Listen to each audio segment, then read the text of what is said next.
இதுதான் மானசரோவர் ஏரி. சுற்றி பனிமலை இருக்கும். தூரத்தில் கைலாச மலை தெரியும், பனிமலை அது தெரியாது பாருங்க. ஓம் நம சிவாய. நன்றி.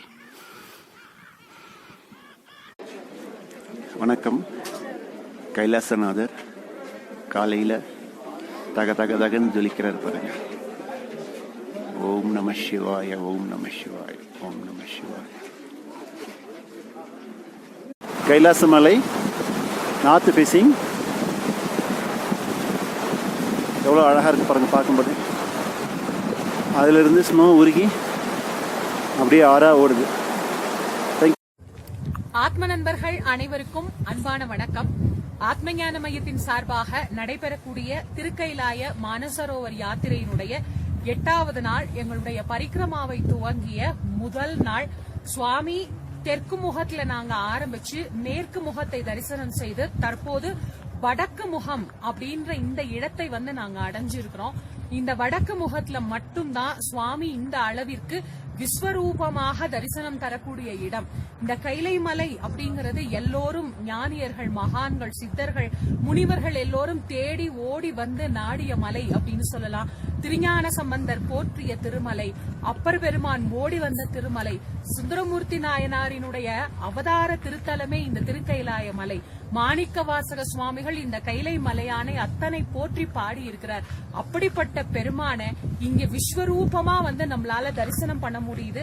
நீங்க அந்த சுவாமிய பாத்தீங்கன்னா தெரியும். பிரம்மாண்டமாக பெருமான் எவ்வளவு அழகா, அற்புதமா, ஆனந்தமா நமக்கு காட்சி தருகிறார் அப்படிங்கிற அந்த ரூபத்தை நீங்க பாருங்க.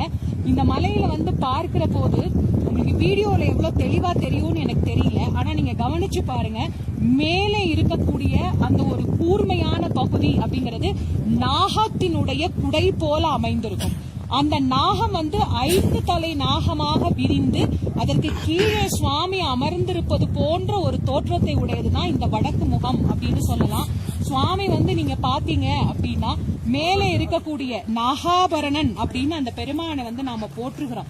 அந்த பெருமானை பத்தி சொல்லுகிற போது எல்லோருமே சொல்றோம், நாகத்தை அணிந்தவர் அப்படின்னா அந்த மலையாக பெருமான் இங்கு காட்சி தருகின்ற மலை. எத்தனை கோடி பிறவியில செய்த புண்ணியம் இருந்தால்தான் இந்த மலையை கண்ணால பார்க்கக்கூடிய பாக்கியம் நமக்கு கிடைக்கும் அப்படின்னு சொல்லலாம். இந்த இடத்துல நிக்கும் போதே உடம்பெல்லாம் நடுங்குகிறது.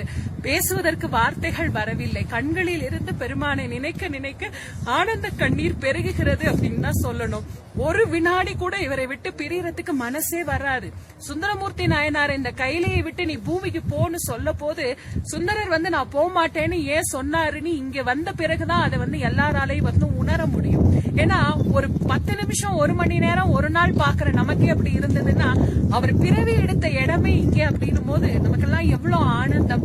உங்க எல்லோருடைய அன்பினாலும் நாங்க எல்லாரும் மகிழ்ச்சியா இன்னைக்கு பெருமானை இங்க தரிசனம் பண்ணி இருக்கிறோம்.